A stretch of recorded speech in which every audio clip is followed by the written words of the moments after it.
So this is the new camera from Panasonic Lumix. This is the S9. This is designed as a compact, lightweight, full frame, interchangeable lens camera. It sits alongside things like the S5 II, the S5 IIX, and actually internally it shares a lot in common with the S5 II, right? We see a lot of the same kind of spec, that much improved autofocus system, great image stabilization, of course, photo and video capabilities. This is definitely designed around content creation. So like I say, photo and video. And there's a lot in here which is supposed to make that as easy as possible. And certainly for the kind of person who might have been using their phone for content creation, this is absolutely designed as kind of a step up. And I think it's really interesting to talk about it because I'll be honest, I wasn't sure I was going to love it. When I kind of first read through the spec and I looked at what this camera was all about, you know, a small full frame camera designed around content creation that comes in some interesting colors. I wasn't sure it was really for me. Maybe there was a place for it, but maybe I just wasn't the target audience. But actually, having used this now for a few days, having had this, and I'll be honest with you, I love this green as well. I didn't think I would at all. I really like the look of it. I actually think this camera works for lots of different people. I think there's a lot of scope for how you could use this. For example, there are people in my life who will use their phones primarily to take photos, take videos. Maybe they even go so far as to put out content on TikTok or Instagram or something like that.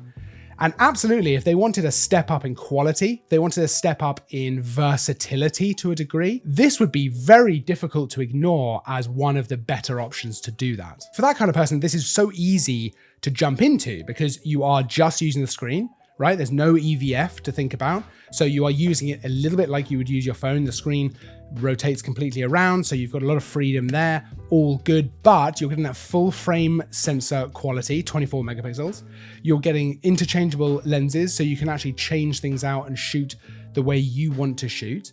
And there's a lot of functionality here to make, whether you're shooting photo or video, to make it as easy as possible to be able to share this socially, to share this online. You've even got things like there's a LUT button on the back, so you can pretty much instantly add a LUT to your video. And actually it goes even further than that. You can create your own LUTs in the associated app for your phone. So you can create your own LUTs in there and then instantly apply them to the camera, so you can start applying them to your videos and your images. You can download LUTs that other creators have made. So if you follow someone on Instagram and they use a Panasonic camera like this, you're gonna be able to take their LUTs and apply them to your images. I think that's really cool. I think that's a really interesting kind of ecosystem around content creation like that. I also think this works particularly well because of the size and the weight for someone who wants a camera, but maybe again is used to a smartphone, doesn't want something big and bulky. This is a lovely compact system, right? You don't need a whole camera bag for this. You could just put this in maybe your regular bag, right? If you take a backpack out with you,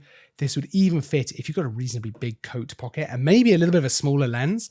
You could absolutely just pop it in there and it just comes out with you wherever you go. You go out for a coffee with some friends, maybe you take this with you. You go out for a dog walk, maybe you take this with you. Going out down to the seafront, you take this with you. It's great for that kind of everyday feel. But if you want to go further with it, you can put different lenses on it. You've still got that full frame power and you've got things like 6.5 stops of image stabilization, which is going to just help you keep nice sharp images, get some good handheld video. That's what this is kind of all about. Of course, we see that much improved autofocus system that we saw in the S5 II, which was much needed, to be honest. I mean, it was a bit overdue, but seeing that in here reminds me just how well that works. That's kind of sorted now, right? You don't have to worry too much about that. And again, whether you are someone who is coming from a smartphone and therefore isn't thinking about, you know, how do autofocus systems work? They won't be thinking about that. It'll just work. All good. Whether it's video or photo, you've got subject detection for humans, for animals, cars, bikes.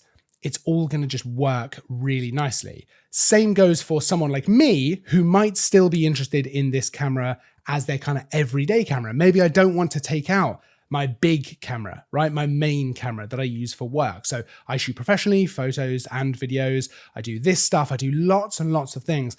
But maybe if I'm just going down the seafront with the dogs or up on the hills or on a hike with some friends, maybe I don't want to take a camera bag. Maybe I don't want to take a big lens. Maybe I want to take a compact camera like this, but I don't have to make a trade-off in terms of quality. Still getting full frame sensor, still getting that improved AF, still getting fantastic image stabilization. If I want to shoot a video, I go on a hike with friends. I want to shoot a whole video about it. I want to cut it up, but it's all going to be handheld.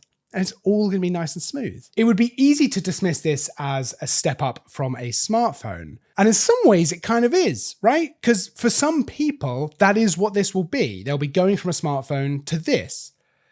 But it doesn't feel like it does it enough justice, because it's a great camera for a lot of different things. And while I wouldn't turn up at a client with this camera to shoot professionally, actually, I probably could in terms of the output I'd be able to create. So if you wanted to do that, the level you'd be able to create with this is fantastic. Now, okay, let's talk about some of the other bits, because otherwise I'm gonna go on about how interesting I think this camera is. In terms of image quality, like I say, 24 megapixel sensor in the camera. This is very, very similar to the S5 II. So we see things again like the 96 megapixel handheld high resolution shot mode. That's using that image stabilization, 6.5 stops to actually move that sensor around and just get a much higher detail image. That's great. Landscape photography, if you want to get that super nice image, maybe you crop in a little bit. It would not be a Panasonic camera without having great video specs as well. So we've got things like 6K open gate video, which is, I think, really key to how this is developed around content creation. So the open gate system is designed that you would shoot with the full sensor width, but you can then edit that and crop that on the app. So you can transfer over to the app on your phone and actually crop that to different aspect ratios just from that one video. So you shoot with the full sensor width, then you can put it into whatever you want. Whether you then want to make it into a vertical video, which you can then share immediately onto Instagram or TikTok or YouTube or whatever it might be, whether you want to keep it 16:9, whatever you want to do, you can then actually alter that pretty much straight away from the phone. So everything's designed in that sense around not having to kind of take this back to your computer, do all your editing, do all your bits, and then render it out and then put it out. You can do everything out and about. You do your video, you send it over to your app, you crop it, you post it. Done. It's just trying to remove those barriers which stop you just doing it on your phone. So you're getting the better quality, but you're still getting the kind of ease of use of having your phone right there. So that's 6K up to 30 frames a second. We've got 4K up to 60 frames a second as well. So you've got a little bit of slow motion there. And a new MP4 Lite video format, which again is going to be great for content creators who maybe don't need the full quality of a full MP4 file. Maybe the actual file size is more important, just to keep that a bit smaller. Otherwise, no EVF is a little bit jarring for someone coming from a very photography background, right? I'm just so used to doing that. There is no EVF. Fine. So we just use the screen on the back. Now, different people are going to feel differently about that. That is really a personal thing. I think it's fine. I don't really mind at all.